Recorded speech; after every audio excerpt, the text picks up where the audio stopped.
When you're scrolling TikTok at midnight or grinding through work emails in the dark, screen flicker ain't exactly your vibe, right?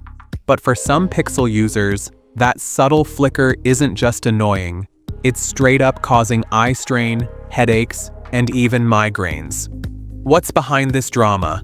It's called PWM, pulse width modulation. Sounds like tech jargon, but it's basically how OLED screens adjust brightness. Instead of smoothly dimming, they flicker the screen on and off super fast to fake different brightness levels. Most peeps don't even notice, but if you're sensitive, that flicker can wreck your eyes, especially at low brightness.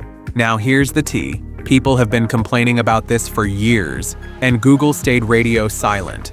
But recently, they finally admitted they know about it and are working on a fix.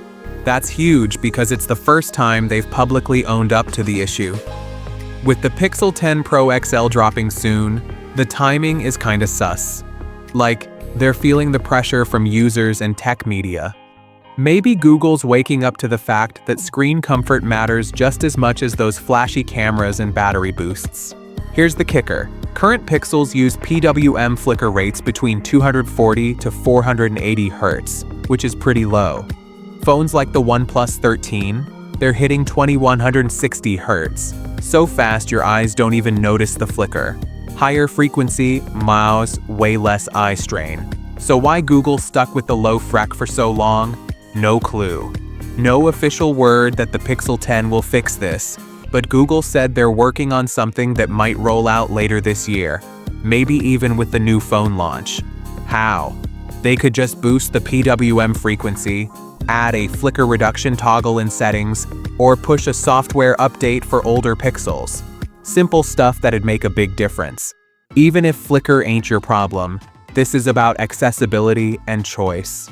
Everyone deserves a phone that's easy on the eyes. Oh, and rumor has it the Pixel 10 might finally add a telephoto lens to the base model. That's a win for photographers, but there might be some trade-offs too. We'll talk about that later. So, what do you think? Is Google finally listening or just playing PR games? Drop your thoughts in the comments, smash that subscribe, and I'll catch you in the next one. Stay woke and take care.